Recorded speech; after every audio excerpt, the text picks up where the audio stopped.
Estamos ao vivo.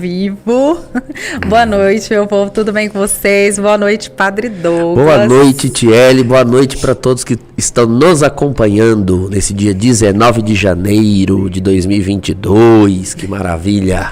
Uma delícia estar aqui com vocês, e vocês são os nossos convidados dessa noite. Já vou chamar vocês para estar aqui com a gente nessa live. Vamos falar sobre a distração do homem, o século sem Deus, será? Vamos conversar sobre isso aqui.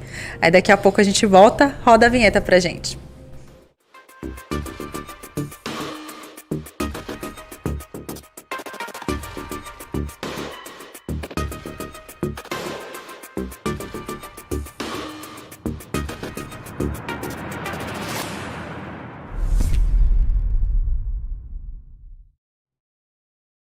Cá estamos nessa quarta-feira, é muito bom estar aqui com vocês, mas eu quero pedir para vocês aí já ir chamando outras pessoas para estarem com a gente, convidar para essa live, compartilhar, dar seu like e vir com a gente aí nesse tema, que eu já vou começar aqui perguntando pro Padre Douglas, que a gente conversava antes. Eu falei, Padre, a gente está falando da distração do homem. Isso é claro para a gente ver o quanto o homem tem vivido distraído com tantas coisas, né? Isso é visível aos nossos olhos. Mas existe um século sem Deus? Como que é isso? O século sem Deus existe desde que o pecado entrou no mundo. Porque esse sem Deus tem nome. Sem Deus, o nome disso é pecado. Inclusive, essa palavra século, né, que ao pé da letra é um período de 100 anos, né? Mas a gente usa essa expressão século para se referir ao tempo desta vida. Este século, ou seja, esse mundo, esse tempo, né? Talvez algumas pessoas já tenham ouvido a expressão clero secular, né? Por exemplo, eu sou padre secular, sou do clero secular, ou seja, os padres, o clero que cuida das coisas deste tempo, né, do mundo. É aquele que não é de uma ordem religiosa, né, de uma congregação, instituto ou ordem assim. É o secular, ou seja, que está nas coisas desse século. E sempre o século, sempre o tempo é marcado por essa ideia, por essa prática humana de expurgar Deus da sua vida. Sempre. Sempre. Tem até um salmo que eu deixei aberto aqui. Cheguei cedo hoje, fiquei aqui com a Bíblia lendo. E me lembrei desse Salmo 52. Né? Eu tenho aqui a Bíblia Ave Maria. Salmo 52 ou 53 em outra tradução. O versículo 1 diz assim: diz o insensato em seu coração, não há Deus, Deus não existe. Olha só, no período em que Davi escreveu o Salmo, ele já escreveu assim, olha, o ímpio diz que Deus não existe. Então essa coisa de uma vida sem Deus, um tempo sem Deus, um estilo de vida que não leva em conta a existência de Deus, isso sempre sempre existiu. Sempre existiu. Isso Isso é fatal. Eu gosto de falar muito nas pregações, quando eu vou falar sobre pecado, que a consequência, né, do pecado, esse sem Deus, essa necessidade do homem declinado, do homem pecador, do ser humano pecador, estar sem Deus, ela é demonstrada ali no livro do Gênesis, na passagem do Éden, naquela escondidinha que eles dão atrás da moita. Lembra? Que eles ouvem os passos de Deus, ou seja, Deus se aproxima deles e eles vão se esconder. Eles se escondem. Olha, isso aqui dá pano pra manga. Eu gostaria de usar essa figura que está ali no livro do Gênesis para ilustrar todo o nosso programa de hoje. O que é um século sem Deus? É o homem o tempo todo, a vida toda, se escondendo atrás da moita. Porque assim, não é possível estar fora da presença de Deus, no sentido de que Deus está em todo lugar. Ele é onipresente. Mas tem uma parte do ser humano que gostaria que Deus estivesse ali. O ser humano, ele não quer ser visto. É onde ele se esconde. Isso. E aí o ser humano cria essa falsa ilusão de que há um lugar onde a gente pode se esconder e que Deus aqui não vai encher o saco. Que aqui não vai vir encher o saco com as suas leis, os seus mandamentos e essa coisa toda. E aí a gente pode viver da maneira como a gente acha melhor se viver. Ô padre, mas aí a gente pode entrar, então, entendo o que o senhor está falando, mas nesse pressuposto de que até o que levou Adão e Eva a entrarem nesse escondimento foi exatamente o princípio da ideia de que você pode escolher e decidir o que é o bem ou mal. Então, lá, desde o início, o homem já queria este poder de se igualar a Deus. Então, a gente pode dizer que viver o sem Deus, viver, né, nesse escondimento de Deus, é querer se igualar a Deus. Por isso que eu quero tirar Deus do caminho para que eu possa ser o Deus da situação. Perfeito. É isso mesmo. O ser humano, ele olhava para Deus, porque o ser humano foi criado para isso, como os anjos. Os primeiros a pecar foram os anjos. Quem inventou o pecado foram os anjos. O pecado é uma atitude espiritual, né?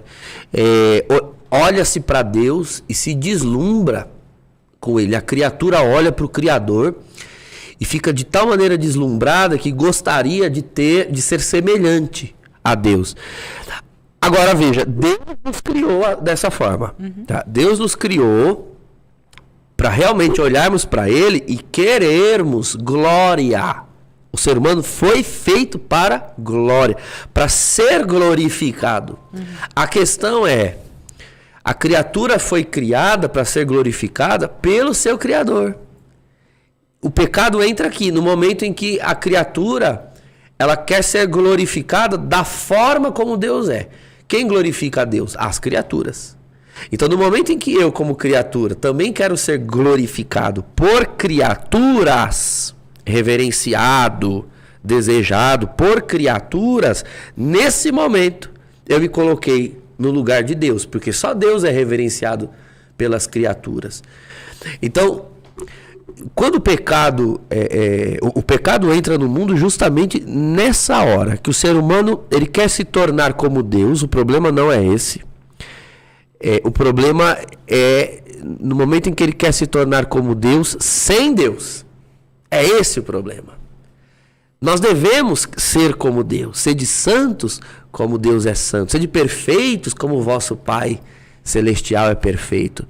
Então, o problema não é querer ser como Deus, o problema é querer ser como Deus sem Deus. É essa a trama que está ali no Gênesis 3, quando a serpente propõe, quando vocês comerem do fruto, vocês serão como ele. Ou seja, não é quando vocês andarem com ele, vocês serão como ele. Quando vocês o adorarem, vocês serão como ele. Não, comam do fruto. Enquanto ele não está aqui, vocês podem ser como ele sem ele aqui. Esse é o problema. Quando Adão e Eva percebem que realmente eles se tornaram, algo neles se tornou como Deus. Veja, não é que eles se tornaram como Deus, mas a sacada da serpente é que ela usa verdades distorcidas. A mentira nada mais é do que a verdade tirada do seu lugar. Isso é a mentira. É a verdade distorcida, camuflada ou tirada de contexto. Ele usa, por exemplo, a palavra de Deus para tentar a Jesus. Ele diz verdades, mas a verdade fora do seu ambiente. Era verdade que quando Adão e Eva comessem do fruto, eles se tornariam como Deus, conhecedores do bem e do mal. Isso é verdade, eles se tornaram isso. Esse é o problema. O ser humano só conhecia o bem. E porque feito para o bem. Pode ser que em algum momento, a gente não sabe disso, talvez no juízo Deus nos mostre, mas pode ser que em algum momento a noção de mal seria dada ao ser humano. A gente estuda isso em teologia. Seria dada ao ser humano, olha, isso daqui é o que seria o mal. Mas uma coisa é saber o que é o mal, outra coisa é nos tornarmos maus. Certamente isso não teria acontecido se o pecado não tivesse entrado no mundo. Nós não teríamos nos tornado maus. A vida humana não teria se tornado má, decaída, miserável. E talvez, em algum momento, ali no processo de revelação de Deus para com Adão e Eva, seria dado a eles a noção de que, olha, a realidade poderia ser assim, mas não é, porque vocês estão em mim, comigo, enfim, e o paraíso teria continuado. Mas, infelizmente, nós nos tornamos conhecedores do bem e do mal, não porque Deus deu esse conhecimento, mas porque ele foi usurpado na hora errada, do jeito errado, no tempo errado. E aí, infelizmente, Adão e Eva, quando viram que se tornaram assim, né, que tomaram aquilo que só pertencia a Deus, o conhecimento do bem e do mal, quando eles ouvem os passos de Deus, naquele momento, aí você vê o primeiro efeito do pecado. Ter a Deus por inimigo. Porque eles vão se esconder. Caramba, de quem que a gente se esconde? Fala pra mim, se você tá na sua casa e você ouve passos, que tipo de gente te faria se esconder dentro da sua casa? Um bandido, um ladrão, um invasor. Você não ia se esconder do seu esposo. Exatamente. E ali eu acho que é até a questão do que a gente fala deles saberem que os passos eram de Deus. Então o homem tinha esse conhecimento íntimo de Deus. De como a gente às vezes fala, né? Quando você escuta o seu esposo, esposa, algum familiar entrar em casa, pelos passos você conhece.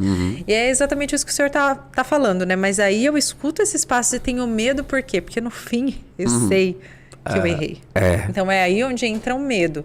E aí Deus se torna inimigo exatamente pelo medo ou pela vergonha. Padre, o que o senhor acha que traz esse escondimento? É pelo medo ou é pela vergonha? Mas o que poderia ser? A vergonha e medo são dois sentimentos irmãos, assim, do ponto de vista psicológico. Sim, você tem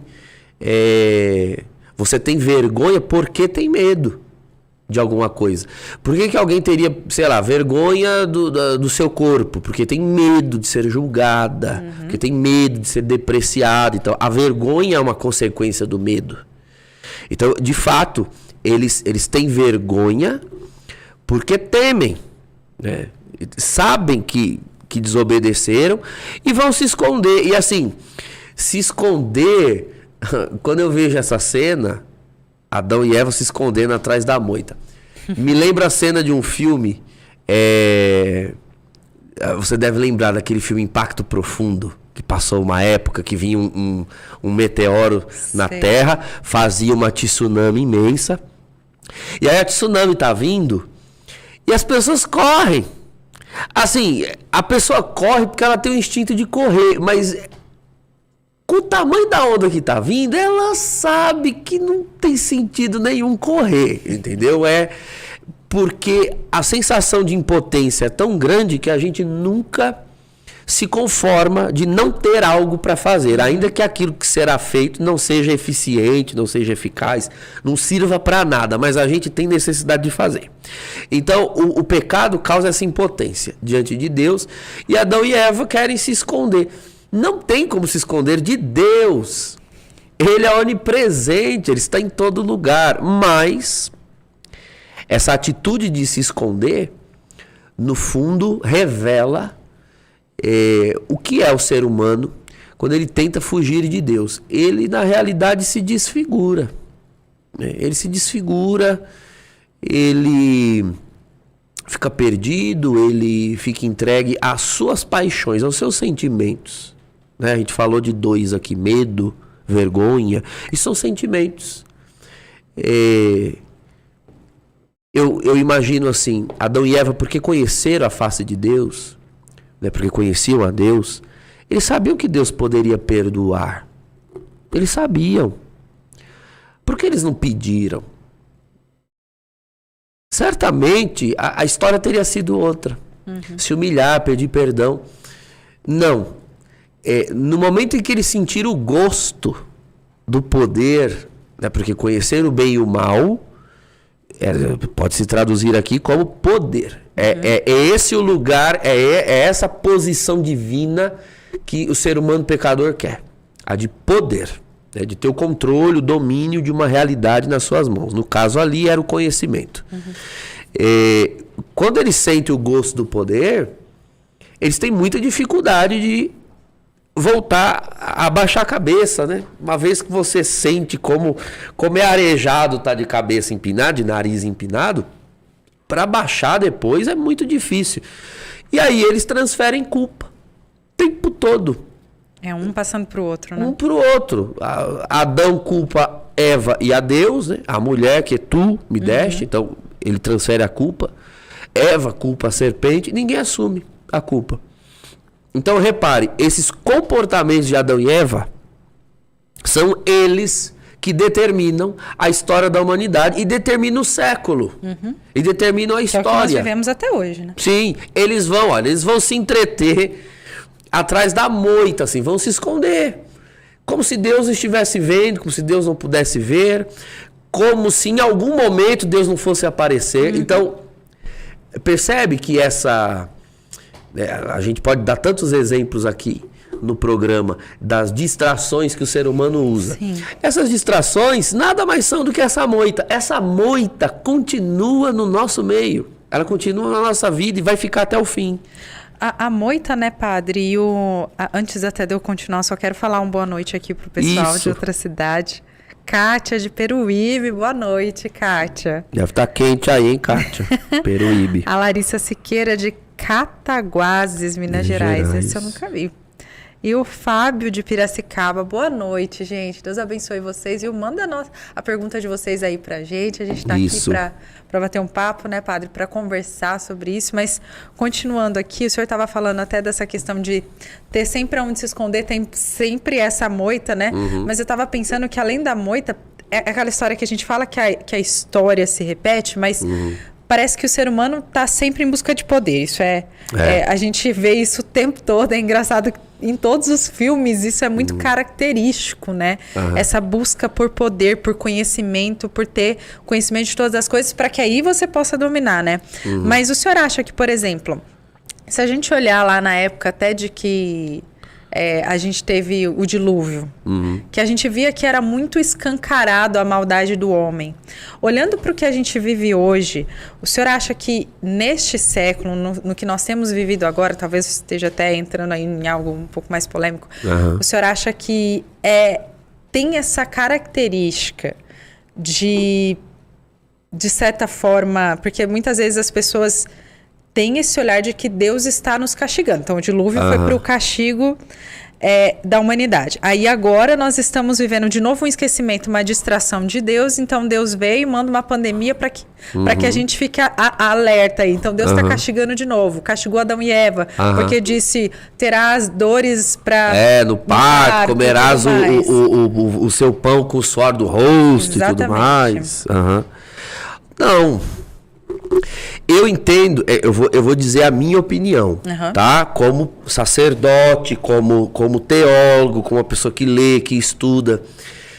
Nós é que vamos mudando a nossa impressão a respeito da história.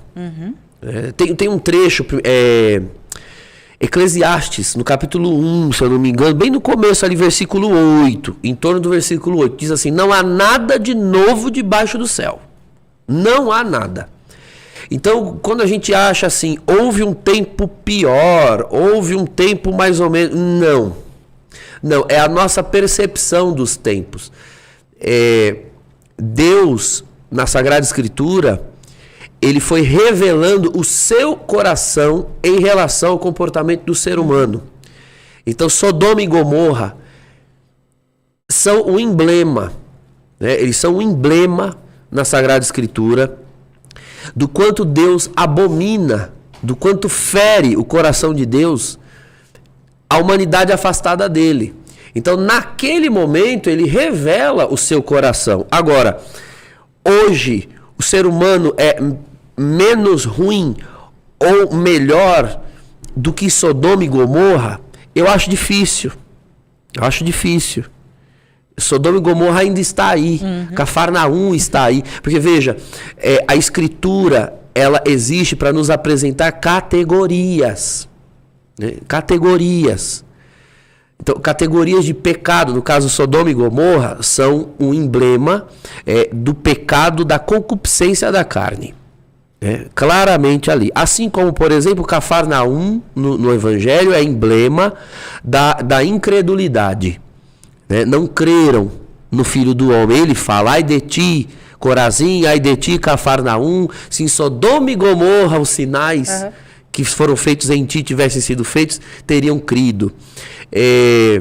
Jerusalém é o emblema da rejeição. Então, assim, você tem emblemas e atitudes de Deus diante daqueles emblemas. Para que fique claro no processo de revelação qual é o sentimento de Deus em relação àquela categoria, independente de onde ela está e independente da época em que ela ocorre. Então, sempre tem alguém... É mais do que haver Sodoma e Gomorra na Terra, as pessoas precisam se perguntar quando é que elas estão em estado de Sodoma e Gomorra, ou quando é que elas estão em estado de Cafarnaum ou em estado de Jerusalém. São... comportamentos humanos, são comportamentos interiores a respeito dos quais Deus revelou o seu pensamento. Então ninguém vai poder alegar ignorância, né? O que será que Deus vai fazer com os que vivem entregues à concupiscência da carne? Ele já revelou isso na Escritura. Olhe para Sodoma e Gomorra. Ele vai ficar fazendo isso toda vez ao longo da história? Não, haverá um juízo final. Haverá um juízo para todos nós. Todos deverão comparecer ao tribunal de Cristo. Está escrito no Novo Testamento. Né? Paulo diz isso aos Coríntios. Todos comparecerão ao tribunal de Cristo e serão recompensados de acordo com as suas obras. Então, o que Deus pensa de sodomia, né? Daí vem a palavra sodomia por causa de Sodoma, está revelado. Agora, sodomitas como em Sodoma, há hoje. Incrédulos como em Cafarnaum, há hoje. Pode ser, isso é um fato, que hoje seja mais numeroso. Uma maior proporção. Sim, né? Por uma razão óbvia. A humanidade é mais numerosa hoje, mas só por isso. Eu não acredito que a intensidade... né, do pecado hoje seja maior. O acesso e talvez o imaginário popular a respeito do pecado, né, a consciência de pecado está se perdendo. Era essa a pergunta que eu ia fazer, porque, querendo ou não, eu concordo com o senhor até em questão de número, né? Óbvio, nós temos mais hoje pessoas na Terra, então isso muda sim. Mas o senhor acha também que, por exemplo, além do fato de hoje ser muito mais fácil, que nem o senhor falou, se distanciar da consciência de pecado. Então, antigamente, o homem tinha uma consciência maior do pecado de Deus, da busca por Deus. Então, eu vejo hoje que essa busca tem se perdido, da busca de Deus. Então, assim, eu busco Deus do meu jeito, eu não preciso... A gente escuta isso o tempo todo, eu não preciso ir em templo para adorar a Deus. Mas também não tem, padre, porque, por exemplo, eu tenho por mim que... os crentes, né, falando nos tempos antigos, não falo nem cristãos, mas na época dos judeus e tudo mais, muito antes, não tinha uma busca maior por Deus e também por revelar Deus ao outro. E aí hoje, não parece que essa questão da revelação divina, a revelação de Cristo, ela ficou hoje como algo que eu não tenho uma obrigação de falar. Sim. É claro que a gente está sempre falando aqui que nós, como cristãos, temos que anunciar o evangelho. Algo que nos foi imposto, né? Como diz São Paulo, né? Não prego simplesmente porque quero. Então, assim, será que hoje também nós, como cristãos, não temos vivido esse abatimento da fé de deixar de revelar mais, de buscar mais a Deus também? Sim. Eu acredito que há um esfriamento histórico, né? Até porque nós vivemos uma mudança de época.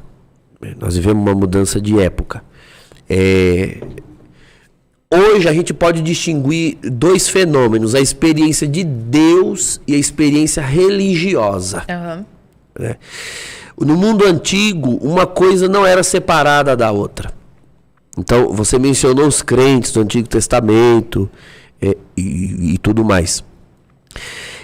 Deus se revela e ele também revela os meios pelos quais ele se permite encontrar a escritura, ali os profetas.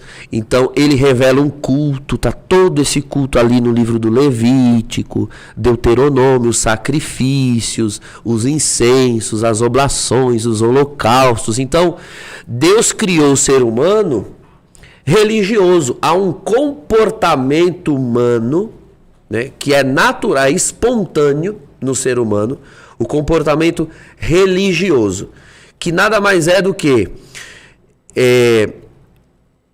ter um conjunto de práticas, né, um padrão de práticas que o faça se sentir elevado para além desta vida. Esse é o comportamento religioso. No mundo antigo, o comportamento religioso necessariamente se voltava para a divindade. Sempre. Então, o comportamento religioso é o rito, o culto, né, o sagrado, para me conectar a seres que estão para além desta vida. No caso de Israel, o Deus de Israel. No caso de outros povos, as divindades que eles cultuavam. Mas mesmo os pagãos eram religiosos. Então você não tem uma experiência de Deus, mas você tem uma experiência religiosa profunda no ser humano. A experiência religiosa, ela jamais será suplantada. Mas o diabo sabe que, como o ser humano é religioso, e isso não pode ser roubado dele, ele foi criando, né, ele foi tentando, engendrando no mundo, né, no século, um comportamento religioso que possa ser mantido à revelia de Deus. Então, pasme, hoje eu não creio que o ser humano seja menos religioso, mas ele é menos deísta.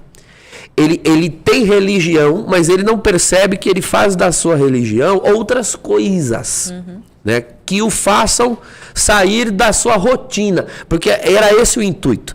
Veja, qual é o primeiro preceito religioso que você tem na Escritura? O sábado, a guarda do sábado.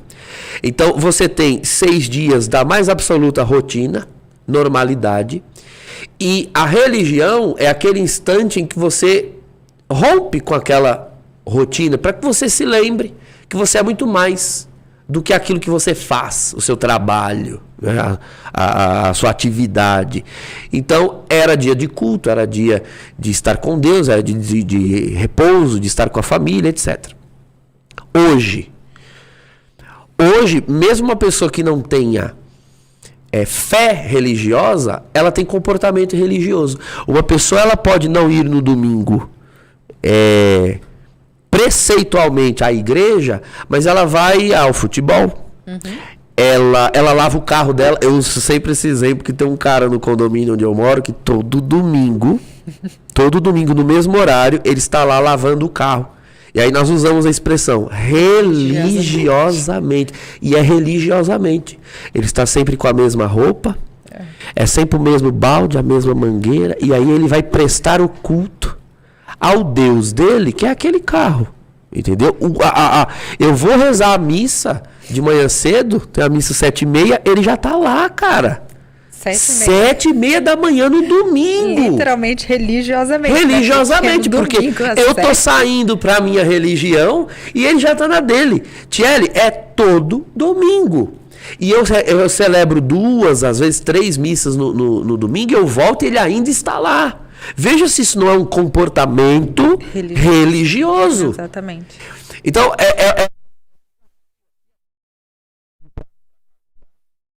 a fazer com que o programa de hoje cumpra a sua finalidade. Comece você a observar a astúcia do mal, a astúcia do pecado. Para afastar as pessoas de Deus, não necessariamente afasta as pessoas da religião, apenas pega esse comportamento, tira a pessoa da presença de Deus sem tirar o comportamento. E aí ela tem a impressão de que porque ela é uma pessoa religiosa, ela é uma pessoa próxima de Deus. E esse é o problema.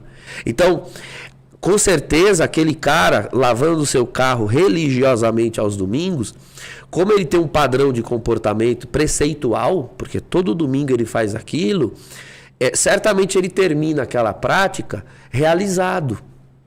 Ele se realiza, porque é um bem que ele adquiriu com o esforço dele, ele vai lá, limpa, ele gosta e se sente bem, terminou, acabou. Eu tenho minhas dúvidas se ele vai sentir necessidade de praticar novamente um ato religioso naquele dia, se ele já realizou aquele tão esmerado e exigente. Você entende que uma pessoa, ela pode não perceber. Ela vai religiosamente ao shopping, ou religiosamente ver um filme, ou religiosamente... a cervejinha de domingo. A cervejinha, o churrasquinho, o futebol. Veja, eu não estou dizendo que essas coisas são pecado. O que eu estou dizendo é que alguém pode torná-las o pecado. Quando que uma coisa é pecado? Quando ela te afasta veementemente do seu Criador. Eu amo um churrasquinho de domingo. Se vocês fizerem, por favor, me chame. Pode chamar. Mas pode ter certeza... pode chamar que a gente cola lá. Mas pode ter certeza que não há churrasco no domingo que me furte da Eucaristia. Exatamente. Porque eu não vejo no churrasco uma prática religiosa. Eu sim vejo aquilo como um entretenimento. Porque aquilo é uma exceção, não é uma regra. Agora, você há de convir que há pessoas que, se elas não têm o seu entretenimento como regra, elas surtam. Exatamente. Então, neste momento, você descobre qual é o Deus da pessoa. Nesse momento. A transferência foi feita. A transferência foi feita. Ou seja, o comportamento religioso está na pessoa. Ela dirige o seu comportamento religioso àquilo que é o Deus dela. Mas, padre, aí eu acho que vem assim, eu já vou fazer aqui sua pergunta, tá, Douglas?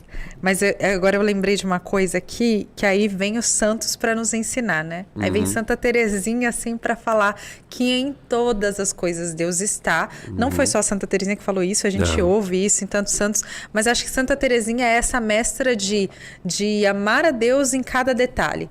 Então, assim... tudo é para Deus. Se tudo é feito para Deus e com Deus, né, padre? Então, até o meu churrasco de domingo, o meu lavar o carro de domingo, e aí a gente não está deixando de lado a questão do culto a Deus em si, né, padre? Que a gente está falando assim, nada vai nos tirar a Eucaristia. Então, isso é o princípio de todas as coisas, mas o que a gente está dizendo é que em todas as coisas Deus está e ali eu também posso amar Deus. Então, amo o churrasco? Sim, nós amamos. Amamos tomar, sei lá, um suco, amo comer chocolate, amo tomar sorvete. Mas olhar para aquele sorvete e falar assim, Deus, obrigada, principalmente quando não tem leite, no caso. Mas olhar e falar, Senhor, obrigado por ter feito isso a mim. Então, os santos também nos ensinam a viver isso do dia a dia, né? Foi até uma lembrança aí. Mas quero falar também boa noite aqui para Valdete, que é de Fortaleza também. Deve estar um calor. Olha só aí, Fortaleza com certeza está quente. E a pergunta do Wanderson, Padre Douglas. Podemos afirmar e comprovar que muitas heresias que surgiram ao longo dos anos continuam vigentes no mundo? Será que elas podem estar até dentro da igreja? Talvez o termo... A palavra heresia que não seja a mais adequada. Talvez o Wander esteja querendo dizer assim, comportamentos desviados. É porque a heresia, a palavra heresia do nosso ambiente católico agora virou uma espécie de verbo get no inglês, né? Verdade. Flexível, serve para tudo. Herege, aí você vai ver, porque... heresia, porque, né, eu não concordo. Esse menino não arruma o quarto, esse menino não é herege. Não é herege, é bagunceiro, herege é outra coisa. Ou você mentiu sobre mim que heresia, nossa, né? que seu herege, você vai ver, é mentiroso. Não é necessariamente heresia. É disso que nós estamos falando. Esse comportamento religioso, né? Por exemplo, Jesus ataca como sendo uma heresia nesse sentido, o comportamento religioso dos fariseus. O problema de Jesus não era com o farisaísmo e nem com os fariseus. Vocês têm vários bons fariseus na Escritura. Jesus é amigo de Nicodemos, que era um fariseu. José de Arimateia, que deu túmulo para ele, era um fariseu. Paulo era um fariseu, ele diz isso na carta aos Filipenses. Então, o problema de Jesus não é com a religião. O problema é quando o comportamento religioso é destinado a um Deus falso. É a idolatria e não a religião. É aqui que está. Eu gosto de falar sobre isso. No mundo evangélico, eu tenho muito contato com os evangélicos. Eles usam sempre a palavra religioso com uma conotação ruim. Sempre. Fulano é uma pessoa religiosa. Eles estão querendo dizer que a pessoa é um fariseu. É uma pessoa muito apegada a práticas externas, vazias. Então é isso que eles querem dizer com a palavra religioso.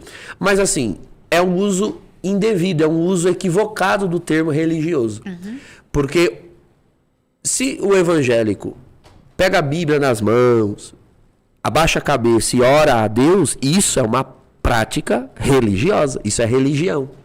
Porque o termo religião, dentre outras origens no latim, ele vem do religare, religar-se, conectar-se com o divino, com o sagrado. Então, orar lá no culto, cantar um louvor, isso é religião. Então, isso te faz um religioso.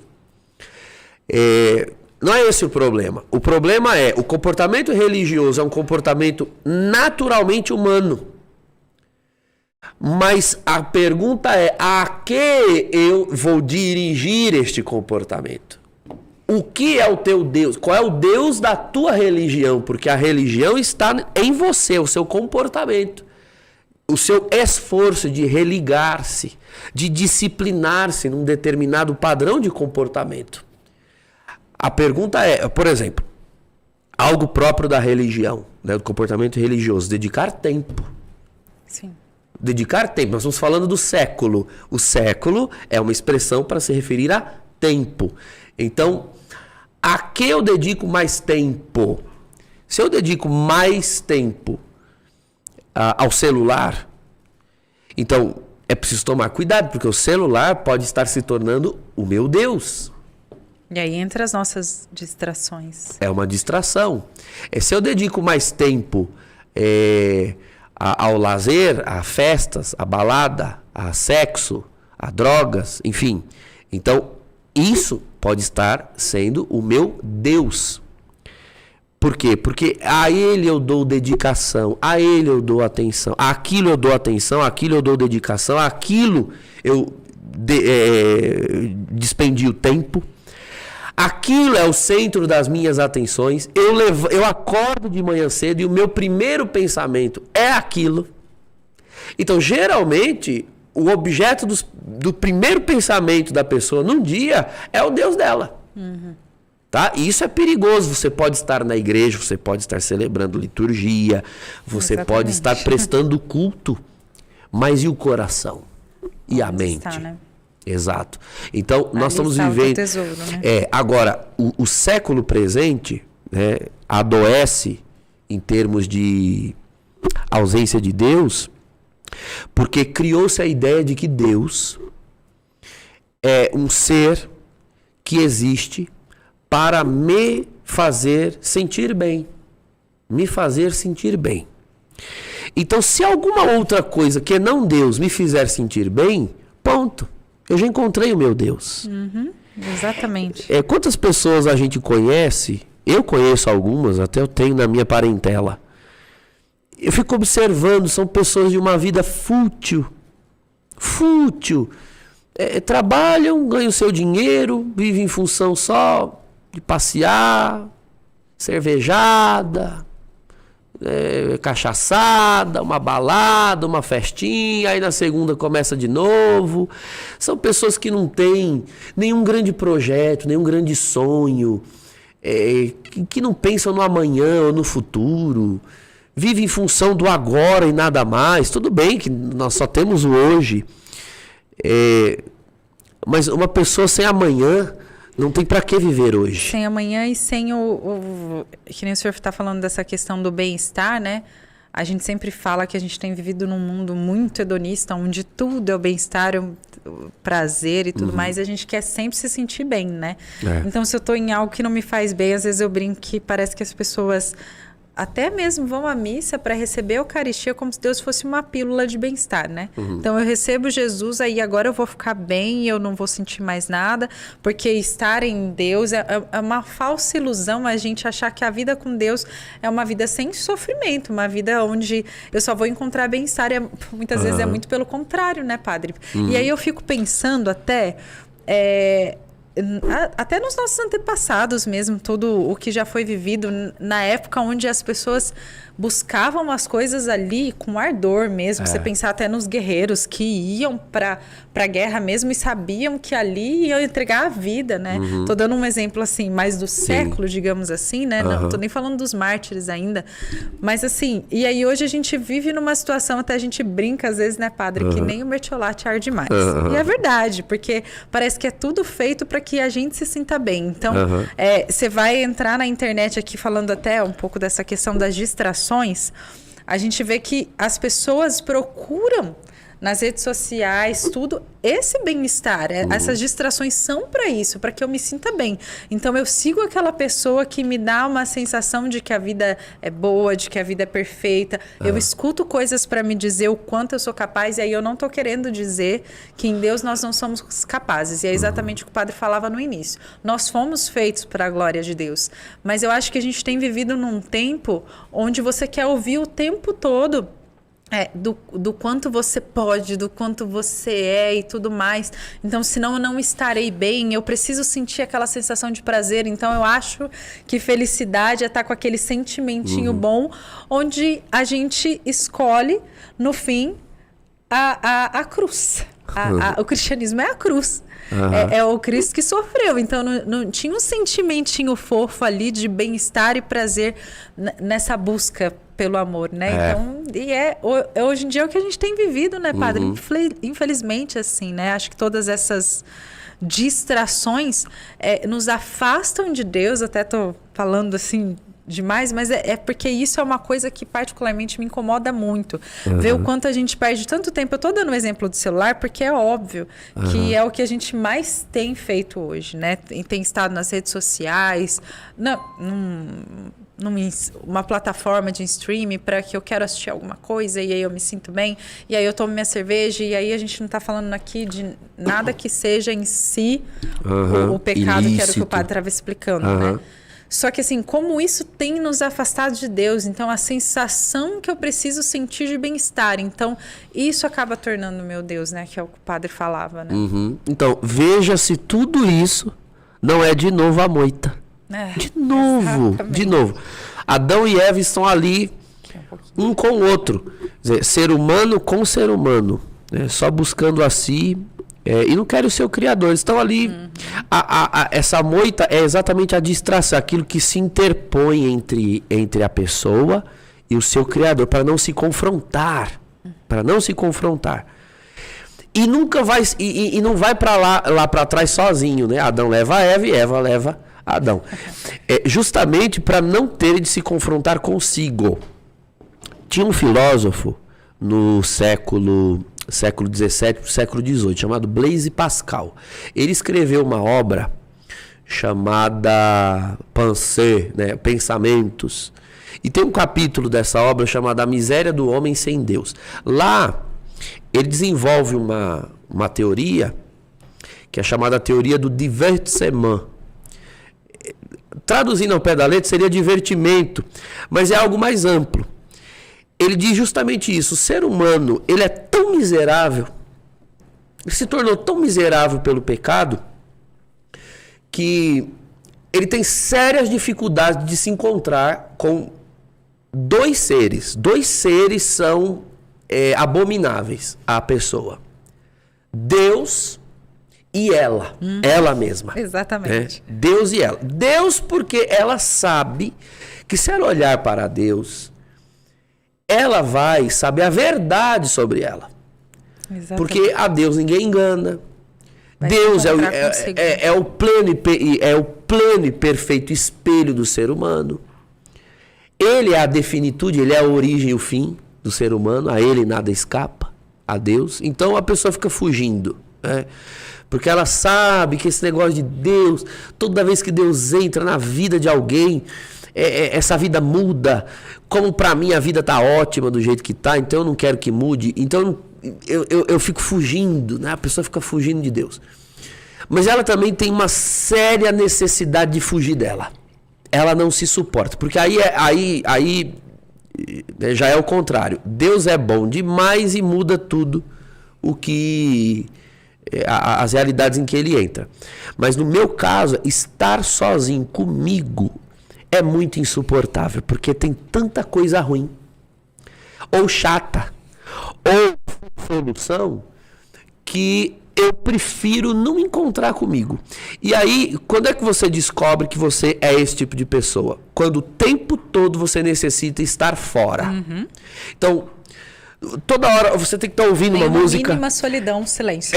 Não, é insuportável. Você tem que estar ouvindo uma música, ou tem que estar vendo um vídeo, aquilo que você falou, os entretenimentos. Tem que estar seguindo um influencer, ou então eu tenho que passear, ou eu tenho que estar conversando com alguém, papeando, teclando ali no WhatsApp, no Instagram. Eu tenho que estar fora. O tempo todo, e a gente só para mesmo na hora que o sono vem, aí você dorme e apaga. Mas a pessoa tem que estar fora de si o tempo todo. Pessoas que não toleram ficar sós, não toleram silêncio, não toleram solidão, a mínima que seja. Elas começam a se tornar profunda e doentiamente carentes. Assim, ficar só é como se algo tivesse dado errado no dia. Nossa, algo deu errado, eu tô aqui em casa sozinho, meu Deus do céu. Estão fugindo de si mesmos. Eu tinha um diretor espiritual que ele dizia muito isso. Comecem a se observar, se você é o tipo de pessoa que assim que acorda, porque quando você acorda é quando você tá com os ânimos mais calmos, com a mente fresca, assim, boa para começar a pensar, a refletir. E assim que você acorda, a sua própria presença, porque você está sozinho ali no quarto, geralmente, ou no banheiro, a sua própria presença é tão insuportável que você já precisa logo ir ligando uma música, alguma coisa para você ouvir. Sempre tem que estar vindo alguma coisa de fora para te servir, porque você não se suporta estar sozinho. Comece a observar. Infelizmente, essas pessoas... Ei, padre, assim, não sei... O senhor conhece até aquele livro do padre Anselmo Grum, O Céu Começa em Você? Nossa, eu li umas 2, 3 vezes aquele livro. Meu livro de cabeceiro. Deserto. Exatamente, deixo lá. Porque ele até fala isso no livro, né? Conhecereis, portanto, mais a Deus, quanto mais entrardes em vós mesmos. Isso. E a gente acha que muitas vezes é o contrário, né? Mas é exatamente isso que o senhor falou, porque a gente não suporta estar em nós, porque a gente não suporta a verdade daquilo que a gente é muitas vezes. Só que é entrando em nós, nesse autoconhecimento, que nós vamos encontrar Deus, que Deus mora em nós, né? E eu sempre lembro disso, quando a gente fala da questão da solidão e tudo mais, eu sempre lembro dessa frase dele, porque é exatamente isso que a gente faz, né? Nesse meio de distrações, nesse medo, não só por conta desse medo de encontrar consigo mesmo, mas exatamente isso pelo que o senhor falou, o medo de encontrar a Deus. Então, aí é onde está minha moita de novo. Isso. E não só encontrar a Deus, viu? Deixar-se encontrar por Ele, confrontar-se. Como eu recebo mensagens, como eu atendo as pessoas que vão no sentido contrário. Elas dizem até que gostariam de ouvir mais a Deus. Mas você vai observar o estilo de vida da pessoa e você vê que ela mesma não enxerga o que o século fez com ela. O século, meus queridos, é barulhento demais. O século, né, o tempo que nós vivemos, é ativista demais. Você nunca vai ouvir a Deus se você não der tempo a Ele.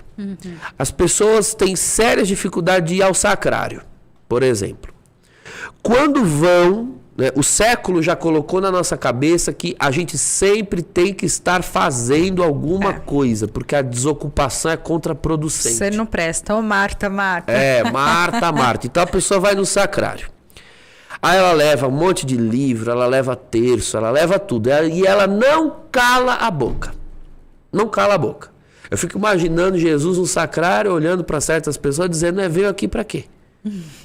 Só para falar, ela vai levantar, vai terminar esse texto, ela vai embora. E eu não vou poder dar um oi, porque ela não para me ouvir. Então a pessoa não para, não fica quieta. Mas eu vou fazer o quê? Nada. Nós não conseguimos contemplar, né, padre? Nada. Olha, eu antes cheguei cedo hoje, né? Passei em Campinas fazer uma outra coisa.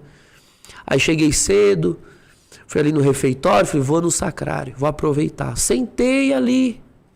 Meu Deus do céu, como é precioso ficar ali com Ele. E apenas ficar com Ele. Sem muitas preocupações, sem ter que estar lendo, recitando.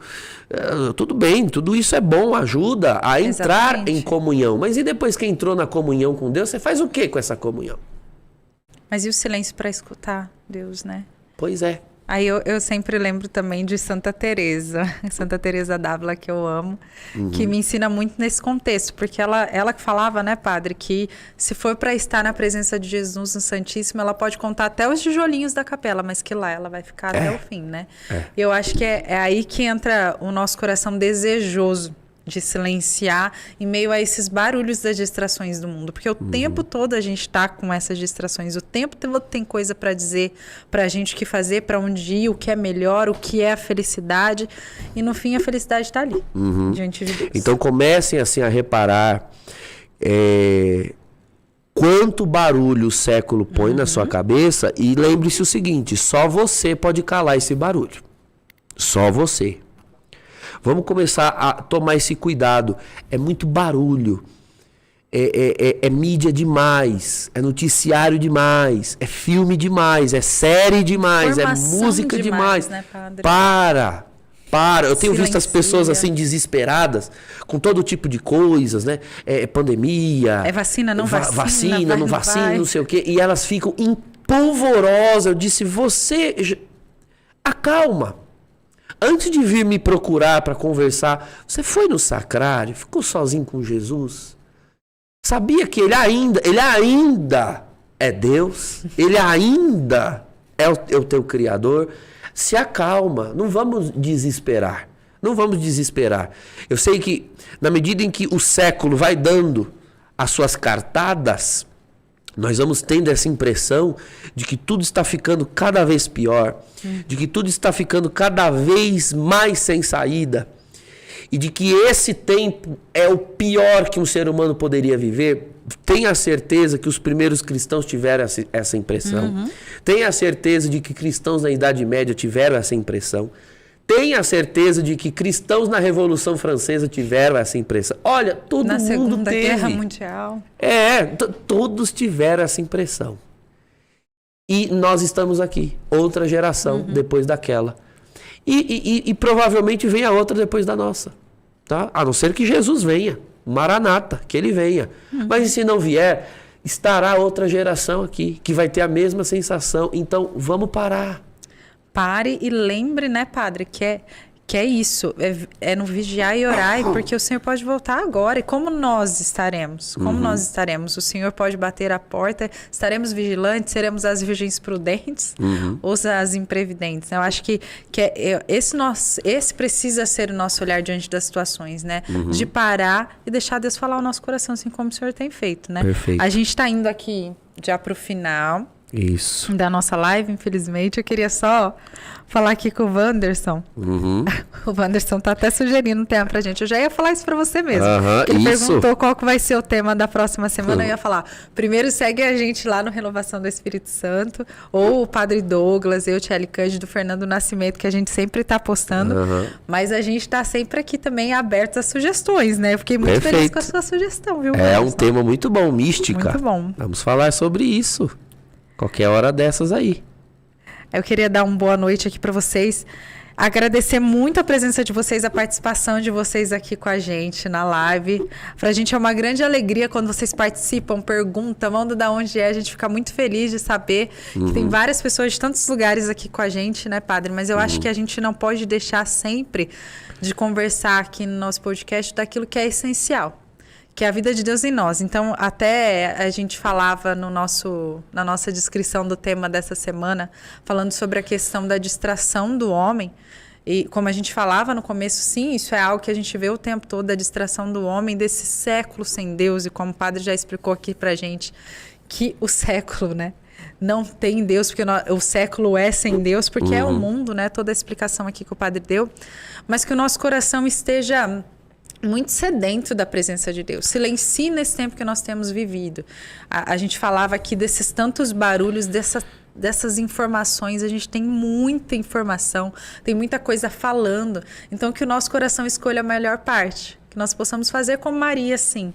E escolher essa melhor parte. Escolher estar diante de Cristo. Escolher estar diante de Cristo para que Ele nos ensine a ouvir, para que Ele nos ensine a silenciar, para que nós possamos escutá-lo melhor.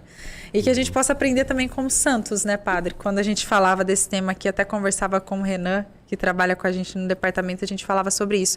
Tantos santos nos ensinam a como viver, né, em meio a essas distrações, em meio a esses barulhos que nós temos vivido. Eles nos ensinam tanto a silenciar para escutar a Deus, a viver Deus nas pequenas coisas, nas pequenas ações do dia a dia. Então, que eles possam ser os nossos amigos para nos ensinarem tudo isso, né? Amém. É isso mesmo. Eles estiveram neste mundo, neste século, mas não se deixaram tragar por ele. Esse é o cuidado que nós temos que ter.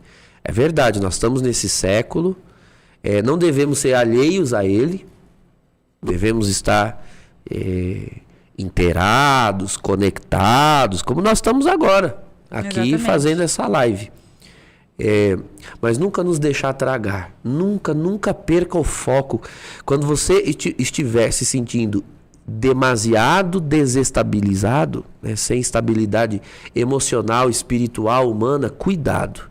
O foco está sendo perdido, o século está te tragando e te deixando configurado a ele. Ele é sem Deus, o mundo é sem Deus, o século é sem Deus. Você não pode ser, eu não posso ser. Exatamente. Padre, dá uma bênção pra gente aqui de boa noite. Eu vou pedir pro padre dar uma bênção pra gente, aproveitar que vocês estão aqui. E, gente, muito obrigado por estarem conosco, viu? Muito obrigado pela presença de vocês e que o nosso coração saia com isso aqui do nosso bate-papo. Espero por vocês na próxima semana. Vai acompanhando a gente aí para saber o tema, que a gente tem trabalhado nisso aí para trazer temas para vocês que a gente possa conversar, possa aprender junto, possa rezar junto e aprender cada vez mais de Deus para estar cada vez mais em Deus, viu? Que Deus abençoe muito vocês. Padre, abençoe a gente também. Senhor, nós agradecemos essa noite, essa live, as inspirações, as luzes que o Senhor nos deu. Que esse conteúdo, Senhor, nos edifique, continue reverberando ecoando nossa mente, no nosso coração, para nunca, jamais nos apartarmos de vós. Livra-nos, Senhor, de todos os males e nos abençoa nesta noite. Em nome do Pai, e do Filho, e do Espírito Santo. Amém. Amém, amém. Fiquem com Deus e até semana que vem, gente. Deus abençoe vocês. Até Tchau, mais. tchau.